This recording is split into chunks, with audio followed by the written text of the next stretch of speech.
Page पे बना लिया करो, तब आप करो रिवाइज। और अपने नोट्स को देखो, अगर मेरे से आप पूछोगे कि किन बच्चों का सिलेक्शन होता है, उन बच्चों का सिलेक्शन होता है जिनके पास अपना खुद का रिटन मटेरियल है, या टीचर ने अगर कोई नोट्स दिया उन्होंने उसको खुद की राइटिंग में जरूर लिख लिया है, और उसके बाद एग्जाम तक उन्होंने उस नोट्स की कम से कम भी 10 से 15 रिवीजन कर ली है, बार बार रिवाइज कर रहे हैं। कभी रात में सोने जाओ तो ट्रांसपोर्टिंग प्लांट के नोट्स पलट के देख लो, कोई वर्ड्स भूल रहे हो कि नहीं, ऐसे करना पड़ेगा बेटा।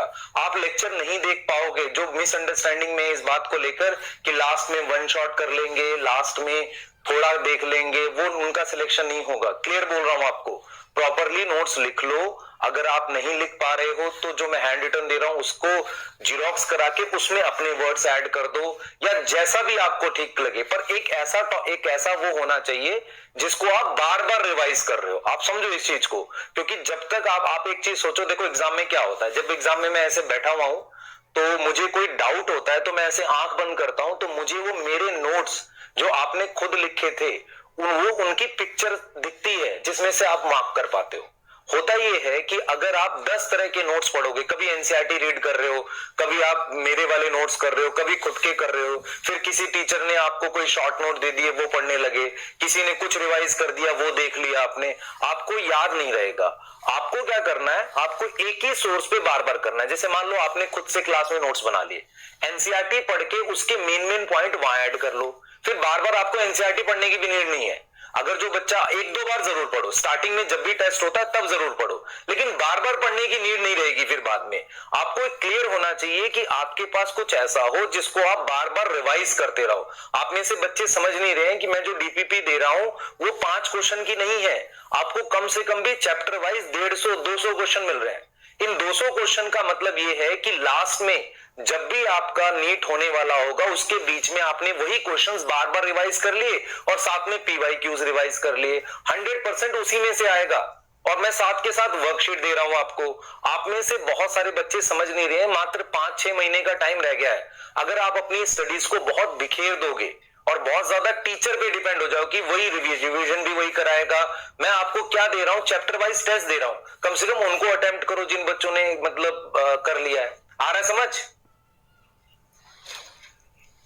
बेटा? जो बैकलॉग वाले हैं वो पढ़ ही क्यों रहे हो, मेरी समझ नहीं में नहीं आ रही है। जो बच्चा कहता है सर मेरा बैकलॉग है, बेटा आपने लेट ज्वाइन किया इसलिए बैकलॉग है ना, तो टाइम बढ़ा के पढ़। इस साल अगर एग्जाम देना तुझे, क्यों नहीं समझ में आ रहा है? कोई टीचर हेल्प कैसे कर सकता है बैकलॉग में, मुझे बता।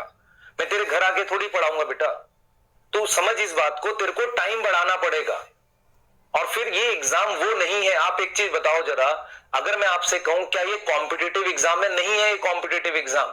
जैसे मान लो स्कूल में रेस होती थी, आप याद करो, स्कूल के अंदर जब भी कोई रेस होती थी तो सारे सेम लाइन पर खड़े होकर दौड़ते थे, लेकिन आप में से बहुत सारे अलग अलग लाइन पर है, कोई पीछे है कोई आगे है, तो कैसे हो सकता है कि ये प्रॉपर कॉम्पिटिटिव एग्जाम है? तो आपको कहीं ना कहीं जो वीक है आपका कोई सब्जेक्ट या आप किसी चीज में वीक हो, ज्यादा मेहनत करनी पड़ेगी, ज्यादा तेज दौड़ना पड़ेगा। आप समझो इस चीज को। क्लियर है?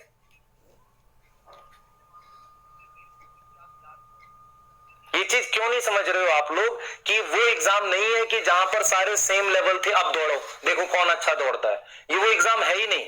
यहां पर हर एक बच्चा अलग अलग लेवल पे था और उसको सेम लाइन पर पहुंचना है। तो क्या उनकी स्पीड सेम हो सकती है? नहीं हो सकती। किसी की ज्यादा होगी, किसी की स्लो होगी, तभी तो कोई कुछ उसमें से कुछ पार करेंगे।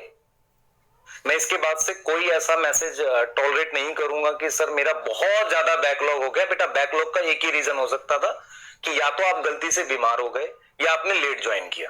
तो आप कोशिश करके 1-2 महीने में उसको खत्म करो और उसके साथ करंट भी पढ़ो। और जब भी आपको बैकलॉग की दिक्कत होती है, पहले करंट चैप्टर, अब ये नया चैप्टर स्टार्ट हुआ ना, इसको करो और साथ के साथ पिछले चैप्टर का थोड़ा थोड़ा लेक्चर।